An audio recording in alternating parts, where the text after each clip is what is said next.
జన్మభూమి కమిటీలు వచ్చినాయి. సో ఎన్ని కనిపిస్తా ఉన్నాయండి. చదువులు లేవు, చదువులు పోయినాయి, వ్యవసాయం పోయింది, పెట్టుబడి సాయం పోయింది, ఫ్రీ ఇన్సూరెన్స్ పోయింది, ఆర్బీకేలు పోయినాయి, అన్నీ పోయినాయి.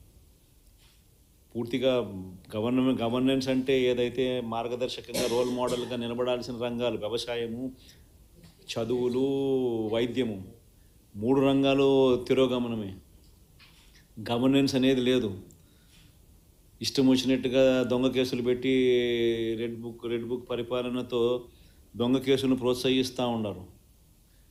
గవర్నెన్స్ అనేది పూర్తిగా పోయింది. లా అండ్ ఆర్డర్ ఎక్కడా లేదు. డోర్ డెలివరీ అనేది గాలికి ఎగిరిపోయింది. ఇంతకుముందు పారదర్శకతంగా ఇచ్చే పరిస్థితి ఈరోజు పారదర్శకత అనే పదం లేక ఈరోజు విజయవాడలో కనీసం ఫ్లడ్ ఎన్యూమరేషన్ చేయలేని పరిస్థితి. ఇన్ని ఇళ్ళు మునిగినాయి, ఈ మునిగిపోయిన ప్రతి ఇంటికి సహాయం చేయాలనుకుంటే కనీసం ఆ ఇళ్ళకు కూడా సహాయం చేయలేని పరిస్థితి. ఇప్పుడు కలెక్టర్ల దగ్గర చుట్టుముడుతున్నారు ప్రజలు. అంటే ఒక ట్రాన్స్పరెన్సీ లేదు, ఒక పారదర్శకత లేదు. కొందరికే నచ్చినోనికే ఇవ్వాలనుకుంటే ఇస్తారు. ఇవన్నీ స్టార్ట్ అయిపోయినాయి. 4 నెలలకే ప్రభుత్వం మీద వ్యతిరేకత అన్నది తారాస్థాయికి వెళ్ళిపోయి, ఏ తారాస్థాయికి వెళ్ళిపోయిందని అంటే వాళ్ళకు కూడా అది అర్థమయ్యి టాపిక్లు డైవర్ట్ చేసేందుకు కొత్త టాపిక్లు తీసుకొస్తూ ఉన్నారు. పార్టీ కోసం ఎవరైతే పనిచేసినారో, పార్టీ కోసం ఎవరైతే కష్టపడినారో, పార్టీ కోసం ఎవరైతే నష్టపోయినారో వీళ్ళే ఆ బాధ్యతల్లో ఉంటారు. సో పార్టీ అనేది మనది అనేది మనం అందరం కూడా కలిసికట్టుగా ఓనర్షిప్ తీసుకోవాలి. ఆ ఫైర్ అనేది రావాలి. పార్టీని దేశంలో ఏ పార్టీ లేనంత ఇంత బలంగా ఈ పార్టీని చేయాలని చెప్పి దృఢ సంకల్పంతో నిర్ణయం తీసుకొని అడుగులు వేస్తాను కదా నేను. అందుకని అడుగులు వేస్తాను. కేవలం ఎన్నికలు అయిపోయి 4 నెలలు కూడా కాల, 4 నెలలు అయింది. 4 నెలల్లోనే ఇంతగా నేను మిమ్మల్ని పిలిచి, మిమ్మల్ని మోటివేట్ చేసి, జిల్లా అధ్యక్షులను నియమించి, కొత్త వాళ్ళను మోటివేట్ చేసి, ఈ స్ట్రక్చర్ మళ్ళీ తీసుకొని రావాలని చెప్పి, ఇంత ఆర్గనైజ్డ్గా చేయాలని చెప్పి ఇంత మోటివేట్ ఎందుకు చేస్తూ ఉన్నానంటే కేవలం అదే, ఆ ఫైరే. ఎట్టి పరిస్థితుల్లోనూ this party should become the strongest party in the country. కొన్ని లక్షల మంది మనల్ని ప్రేమించిన కార్యకర్తలు, కోట్ల మంది మనకు అభిమానించే ఓటర్సు, ఇంతమంది అభిమానస్తులు మనకున్నారు. వీళ్ళందరి కోసం మనం నిలబడాల్సిన అవసరం ఉంది. వీళ్ళందరికీ మంచి చేయాలని అంటే మనం సీట్లో ఉండగలిగితేనే మంచి చేయగలుగుతాం. దానికోసం అని చెప్పి మనం గట్టిగా యుద్ధం చేయాల్సి వస్తూ ఉంది. ఖచ్చితంగా గుర్తుపెట్టుకున్నాం. సో ఒక స్ట్రక్చర్డ్ పద్ధతిలో పార్టీ బలోపేతానికి గ్రామ స్థాయి నుంచి పార్టీ ఆర్గనైజ్డ్ స్ట్రక్చర్గా తయారు చేయడం కోసం, ఆర్గనైజ్డ్గా ఉండేదానికోసం బిల్డింగ్ స్ట్రక్చర్ తీసుకొచ్చే కార్యక్రమం చేస్తూ ఉన్నాం. ఆ దిశగా అడుగులు సీరియస్గా వేస్తూ ఉన్నాం. ఇప్పటికీ 4 నెలలు అయిపోయింది. ఇప్పటికే ప్రభుత్వం మీద వ్యతిరేకత గమనిస్తూనే ఉన్నాం. ఒక పక్క సూపర్ 6లు లేవు, ఒక పక్క సూపర్ 7లు లేవు, ఒక పక్క అబద్ధాలు అన్నది మోసం కింద కన్వర్ట్ అయిపోయింది, మోసం కింద కన్వర్ట్ అయింది, కోపం కింద కన్వర్ట్ అవుతుంది ప్రజల్లో.